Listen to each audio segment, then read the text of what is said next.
points. LeBron James made it a point to crunch those numbers. He had 51, but was that enough to get a Game 1 win? Yeah, just about everybody picked Warriors to win this series with the caveat that the Cavaliers have a chance because they have James.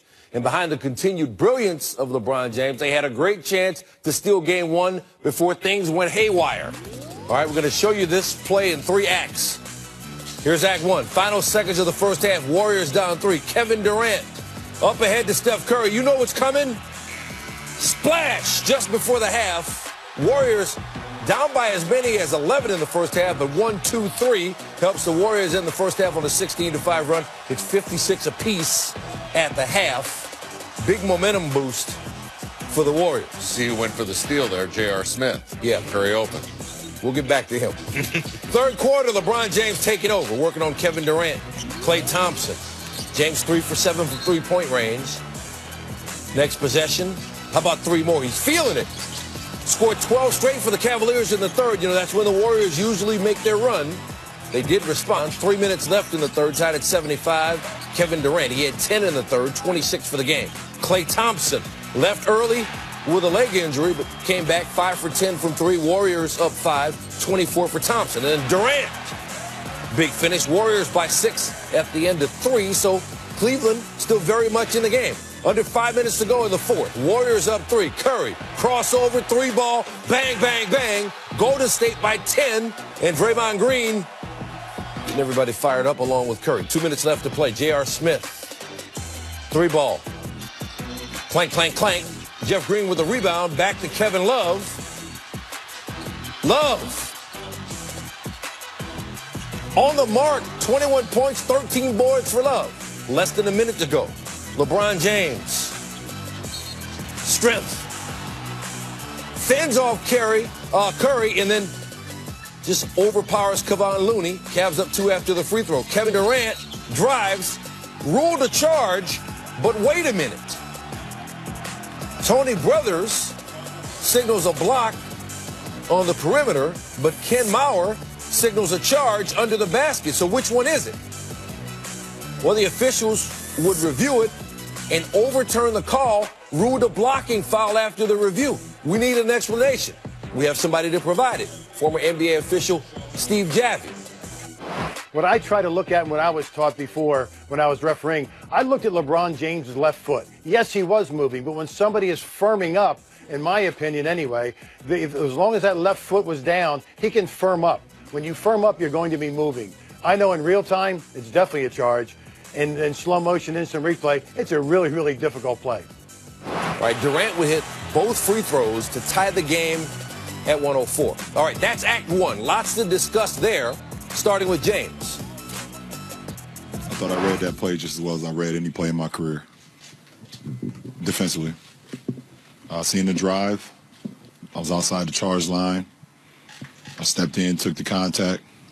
It's a huge play. It's a huge play. I knew once it was 30 seconds to go that they can review that situation. There's a couple like goaltending and block charge a couple years ago. They put those rules in that you can review them just like you can review out of bounds calls. So I knew that. I knew he was late on the drive, and I know I had my man beat, and he came over a little late. So when they called the charge, I was surprised, but I'm glad they reviewed it. They called a charge, right? And LeBron was clearly 4 feet outside the restricted area. So it doesn't make sense to go review something that the review is if he's on the line or if he's close to the charge circle. That's the review. He wasn't close. So what are we reviewing? Either call a blocking foul or call an offensive foul. And, you know, for our team to come out and, you know, play their hearts out and compete the way we did, man, I mean, it's bad. And it's never been done before where you know he's outside the restricted, and then you go there and overturn the call and say it's a block. It's never been done, ever, in the history of the game. And then tonight in the finals, on the biggest stage, when our team play well, play their ass off, man, it ain't right. All right, so now here is Act 2. We pick it up, game tied at 104, Cavaliers inbound in less than 40 seconds to go. LeBron James gets the roll, 51 points, 8 rebounds, 8 assists. Look at that double clutch, gets it to go. Shot 19 of 32 from the floor. But there goes Curry, superstars, going back-to-back. Curry with 29. Hits the free throw. Warriors up 1. Last chance for the Cavaliers, down by 1, less than 10 seconds to play. George Hill fouled by Klay Thompson. Hill to the line shooting to 80% free throw shooter for his career. He made the first. Here's the second one.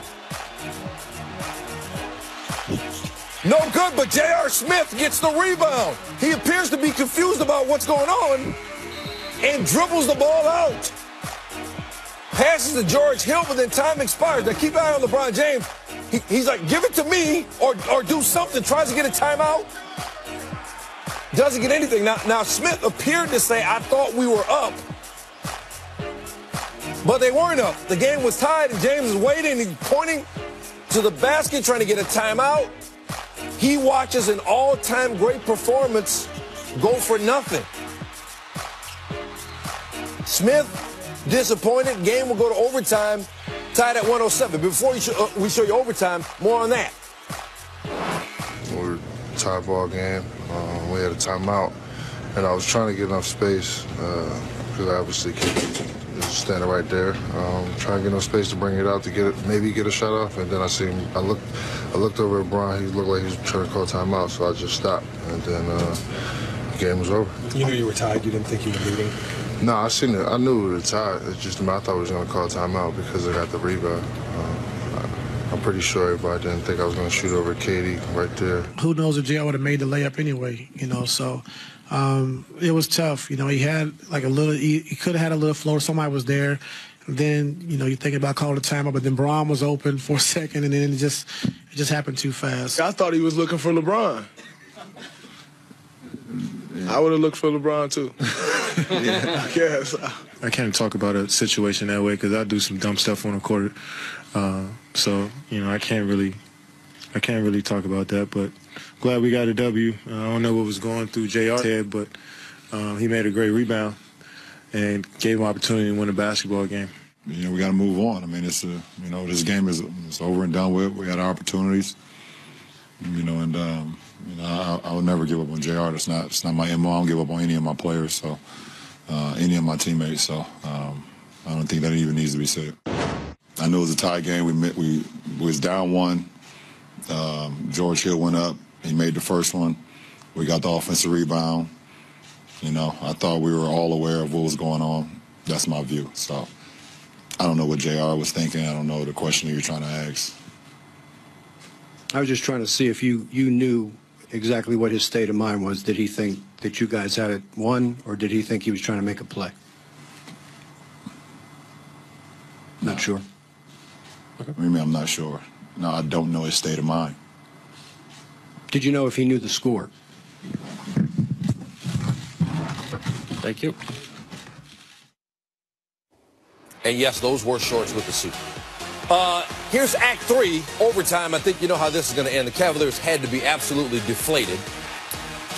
There's Thompson burying a 3 as the crowd in Oracle really got up and made a whole lot of noise, really for the first time. They were nervous most of this game. Sean Livingston puts that in after the crazy pass from Curry. 10 off the bench for Livingston.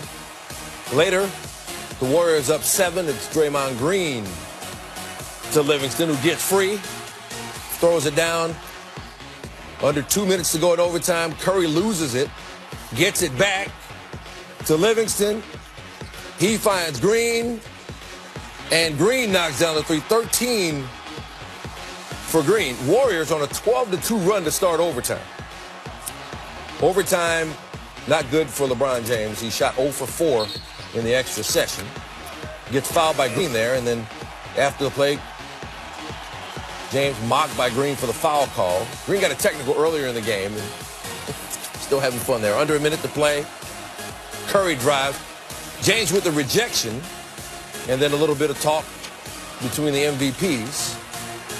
And then things really got tense here. Less than 10 seconds to go. Cavaliers down 8. Now, Sean Livingston says, look, I have to shoot this or we're going to get a shot clock violation. But Tristan Thompson not happy with the game pretty much out of reach that Thompson took the shot, so they get into it. And then Thompson gets in Green's face, shoves the ball in his face. Thompson got ejected. Green got all fired up. They were able to clear things out before it really got out of hand. Now, Kevin Love appeared to leave the bench during this whole thing, so we don't know if we're going to hear some more about that or whether they'll just let that slide. In the end, the Cavaliers squander a 51-point performance from LeBron James as the Warriors put it away in overtime. Contested a shot that shouldn't have been taken. I mean, it's like the unspoken rule in the NBA. And if you're up by like 10 or 11, or like 20 seconds left go, you don't shoot that shot, but I'm set a contest, and next thing you know, I'm getting thrown off for a good contest that. I mean, Sean's a smart player. He's been in the league for a long time. I played with Sean, so he knows, but he shot the shot. Maybe he wanted to increase his points per game. I don't know. That was some but I just did a contest. Frustrations boiled over with Draymond. Thought I didn't hear him, but I heard him, so. And then the rest is history. It wasn't really a verbal altercation. Wasn't much verbal. So yeah, nothing.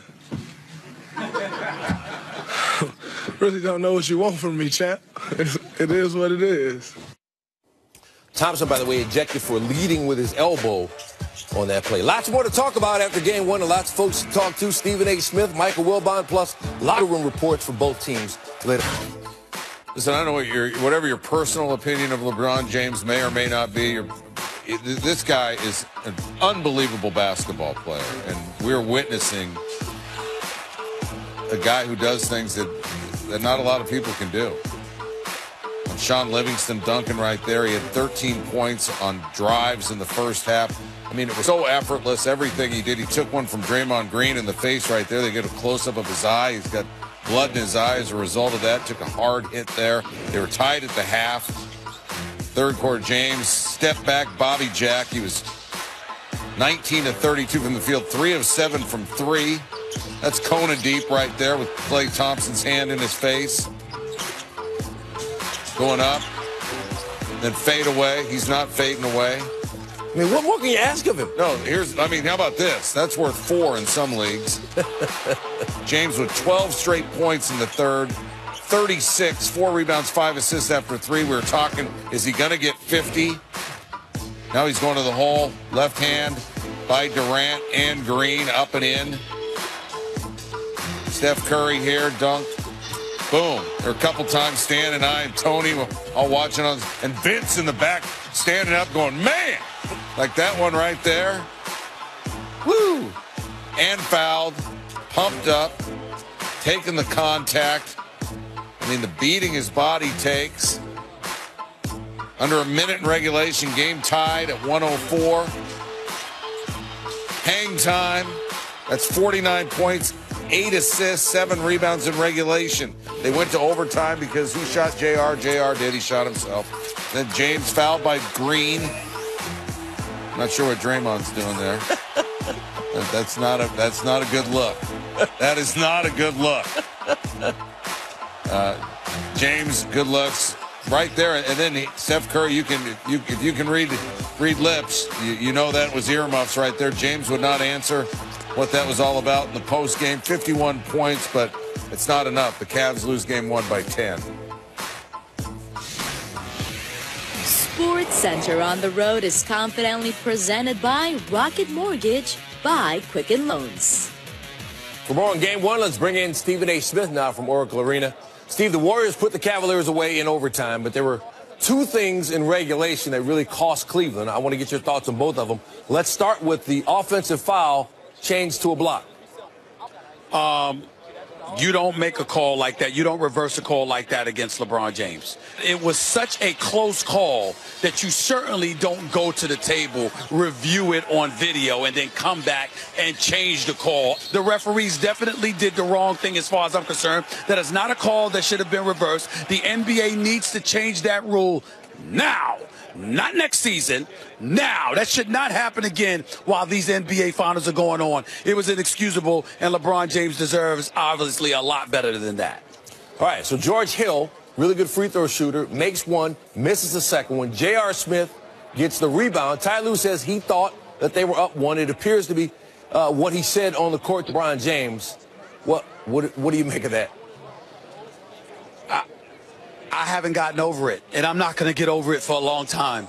You can bring up Chris Webber calling a timeout, for the national championship against North Carolina. You can bring up Isaiah Thomas trying to throw a quick inbounds pass and it getting intercepted by Larry Bird. This situation with J.R. Smith is inexcusable. I know my man Mike Wilbon said earlier that Magic Johnson once made this mistake.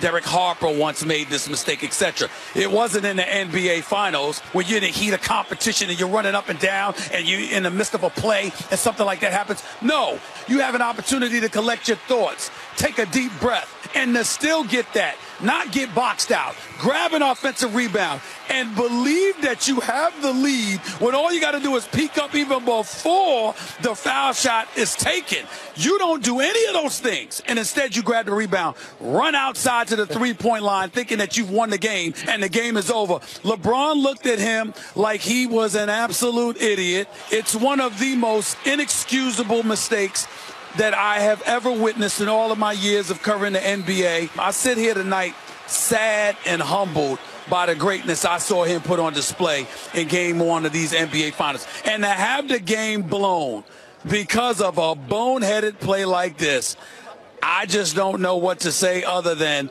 I can't see Cleveland recovering from this. As far as I'm concerned, this was their shot stand, and it got blown by somebody that's got an awful lot of explaining to do, and I don't even know if he's capable of providing that explanation. Yeah, only one working harder than LeBron James during the finals is you. Thanks for staying up with us. We appreciate it. All right. Full and undivided attention. The best player against the world against the best team in the world. We'll see who'll be the best in the series. I swear I've never been tested like this, but this is mine. It's not a matter of chance, just a matter of time. Curry throws it up, Durant throws it down. James is 6 for 6 to open this NBA final. Golden State has responded with 8 straight points. Curry sets, fired, puts it up, bang! First half comes to an end in dramatic fashion. The highest fall won't break me. Blood and sweat is what made me. Greeny's going to line up a three, and that one goes home. Curry for three. Bang! Kevin Love from downtown. It's back to one. Shot goes in for James. The lead for Cleveland. Never look back. It's something standing in my way. I always push back. They change it to a block. Feeling James was moving. George Hill, big free throws here. Rebound goes to the Cavs. J.R. Smith brings it back out. Hill shot blocked. And we'll go to overtime. J.R. Smith thought they had the lead. The Thompson corner three. Puts it in. Golden State survives in overtime to take game one of the NBA Finals. I'ma get mine, just a matter of time. Unforgettable game. LeBron James, 6th player to score 50 in the finals, 3rd to do it in the last 50 years. They call him Mr. Clutch. Jerry West, 53 against the Celtics, 69 NBA Finals Game 1. He was your Finals MVP, the only player ever to win from a losing team. Nobody did it again until Michael Jordan. He scored 55 Game 4 against the Suns in '93.